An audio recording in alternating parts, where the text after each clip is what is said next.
حقیقت کیا ہے، پھر پیچھے کیا ہو رہا ہے۔ اور وہ ایسا نہیں ہے دشمن غافل نہیں ہے، دشمن گھروں تک اترا ہوا ہے، دشمن ہماری تنہائی میں اترا ہوا ہے، دشمن ہمارے ہاتھ میں ہے، اسمارٹ فون ہمارے ہاتھ میں ہے، دشمن اس کے ذریعے سے ہمارے نفسوں کو کنٹرول کر رہا ہے، جب دل چاہتا ہے نفس برباد کر دیتا ہے۔ اور ہم نے بھی اپنے آپ کو اتنا ہلکا کیا ہوا ہے کہ ہم بھی اسی کا شکار ہو چکے ہیں۔ اس کا ہدف ہی یہی ہے کہ یہ جوان تیار نہ ہو، لیکن اگر قرآن پڑھتا ہو، سورہ کہف سمجھتا ہو، تو خدا سے جب توکل کرے گا، خدا کی بارگاہ میں جائے گا، تو خدا اس کے کانوں کو اس دنیا کے شوروں سے بچا دے گا، اسے محفوظ کر دے گا اس دن کے لیے جس کا انتظار ہے۔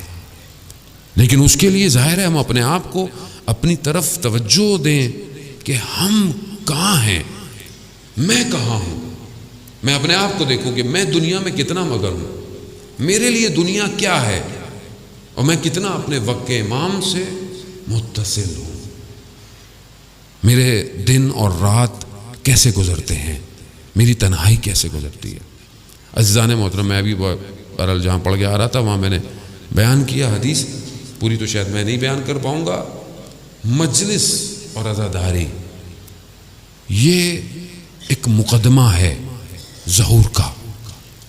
جب ہم آتے ہیں سننے تو امام رضا علیہ السلام، اللہم صلی علی محمد امام نے فرمایا، امام شبیب سے جب کہتے ہیں ابن شبیب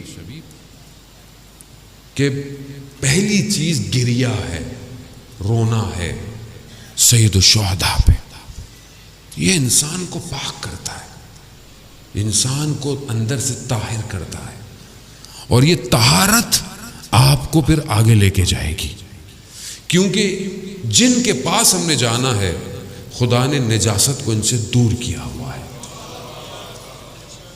نجاست نہیں جا سکتی، تو پہلے طاہر ہونا ہے، پاک ہونا ہے۔ کیسے پاک ہوں؟ کہا کہ جو بکا کرتا ہے سید الشہداء پہ، خدا اس کے گناہ کبیرہ اور صغیرہ کو معاف کر دیتا ہے، معاف کر دیتا ہے۔ حدیث ہے، امام فرما رہے ہیں اور امام دعوت دے رہے ہیں، آؤ پاک ہو، پاک ہونا ہے، آؤ۔ آیت اللہ شمس الدین بیان کرتے ہیں، بہت بڑے عالم دین تھے، آیت اللہ تھے۔ انہوں نے ایک دن اپنے شاگرد سے کہا، جو ان کا خاص شاگرد تھا، کہا کچھ طالب علموں کو، 40 طالب علموں کو لے کر آؤ۔ لے آئے، ایک ایک کر کے کمرے میں بھیجا۔ جب طالب علم باہر نکلتا تھا تو گریہ کرتا ہوا باہر نکلتا تھا۔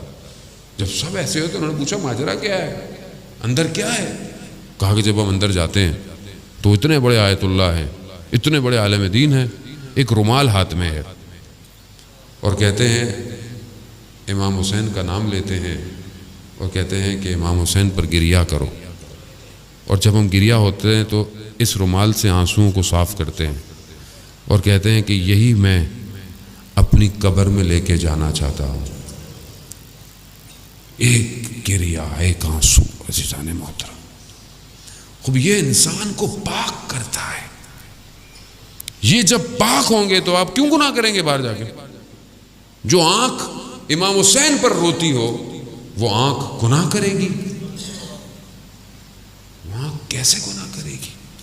یہ تو وہ آنکھ ہے جو قیامت والے دن سب ساری آنکھیں گریہ کر رہی ہوں گی، تو یہ آنکھ خوش ہوگی، برمسرت ہوگی۔ تو ہم پہلی شرط بقا، جو ہمیں محنت نہیں کرنی پڑتی ہے، یعنی ہم کوئی محنت نہیں کرتے پورا سال۔ ہوتا ہے نا کہ انسان 40 دن کو عبادت کرے تو پھر کسی کمال پہ پہنچتا ہے، نہیں، ہم تو یہاں آتے ہیں، امام کا نام آتا ہے، ہماری آنکھ میں آنسو آ جاتا ہے۔ کیوں؟ امام نے کربلا میں کمال کیا ہے۔